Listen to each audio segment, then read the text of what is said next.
Sicoob Credicopa. Inovar é pensar diferente, sempre ao seu lado. Nós vamos conversar com o Dr. Alfredo Dixini, que é coordenador da unidade da Fundação Hemominas de Patos de Minas. Doutor, explica pra gente o que aconteceu.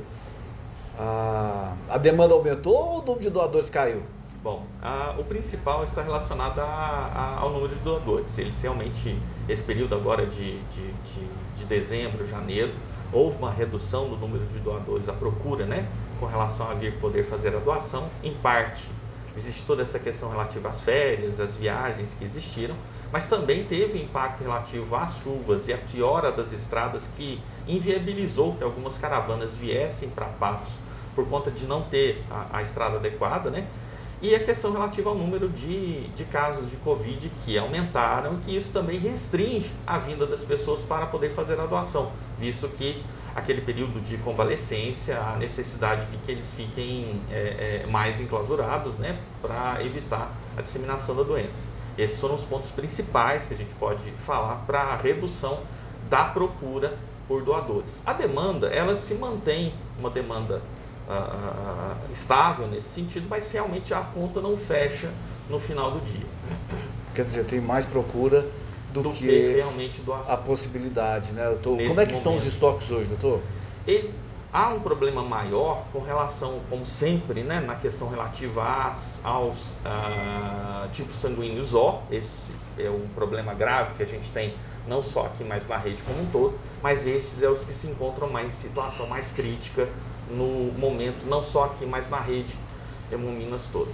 Agora, doutor, além desses problemas todos, né, a Covid, as chuvas, as estradas, o Hemocentro, a Fundação Hemominas, tem um convênio com os hospitais para o fornecimento de sangue, que fala que esses hospitais também precisam destinar doadores, né? Essa parte do convênio está sendo cumprida?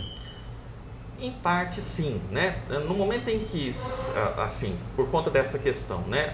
No momento em que a Hemominas tem a função de poder fazer o fornecimento dos hemocomponentes, as unidades, né? Porque aí não fica apenas por conta dos doadores de livre demanda e da própria Hemominas em captar doadores, qualquer local o qual tenha convênio com a Hemominas, ele recebe a notícia, né? A notificação de que ele também deve nos ajudar no sentido de orientar aqueles que são familiares ou pessoas a regimentar doadores também para a unidade.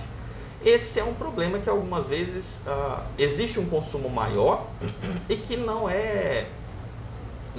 por parte desses parceiros, e que não há a contrapartida em que uma regimentação maior de doadores por conta deles. Realmente, às vezes, nós temos problemas com relação a isso também. Doutor, pelo menos 2 cirurgias tiveram que ser canceladas porque o Hemocentro não dispunha de sangue sobrando para atender essa demanda. Doutor, qual é o risco disso acontecer outras vezes, se continuar da forma que está, se o número de doadores não melhorar? Sim. Deve-se pensar que os procedimentos cirúrgicos que não foram realizados são procedimentos cirúrgicos descritos como eletivos, né? Aqueles que não são urgentes. Exato, aqueles que podem esperar um pouco mais para realizar o procedimento. Nesse sentido, no momento em que os estoques se encontram críticos, onde o número de bolsas que se tem aqui para fornecimento, para atendimento de uma região bastante grande, são muitos os municípios que Patos de Minas atende, ele deve deixar a sua margem de segurança para o atendimento das emergências ou urgências, deixando essas cirurgias eletivas para o segundo momento. Então, realmente, há necessidade de se melhorarem os estoques para que se possa oferecer na forma ideal os componentes para que as cirurgias eletivas sejam realizadas. Nesse sentido, realmente, até por conta de segurança das pessoas da região, existe um estoque mínimo que a gente tem que deixar para os procedimentos de urgência, que são urgência. Uma coisa que hoje, neste momento, agora que eu estou falando, não há uma necessidade, mas daqui a poucas horas pode haver a necessidade de um consumo maior por um procedimento de urgência e emergência ser realizado nesses próprios hospitais companheiros nossos. O momento então, doutor, é de mobilização de convocação dos doadores, das pessoas virem contribuir com essa causa que salva vidas. Exato. Nesse momento, realmente, nós pedimos a todos aqueles que possam vir fazer a doação, que façam.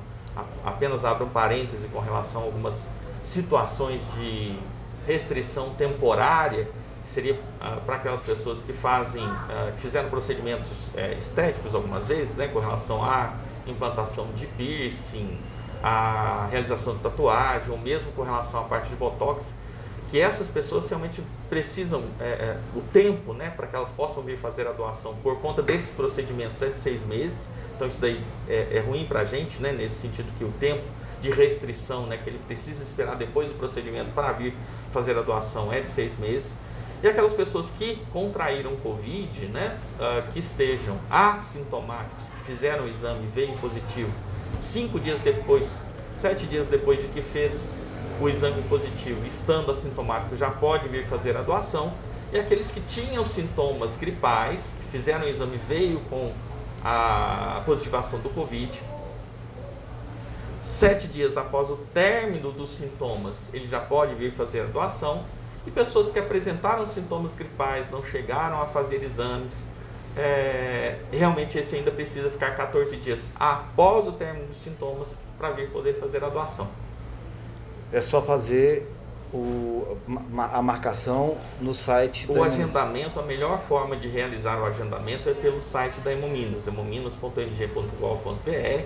Lá tem condição de ser feito o agendamento, você pode escolher o horário de forma mais adequada. Às segundas-feiras nós fazemos o atendimento e a coleta na parte da tarde e noite, e os outros dias da semana de terça a sexta, no período da manhã até 11 horas, que é o horário de agendamento, e aí até o término da última coleta.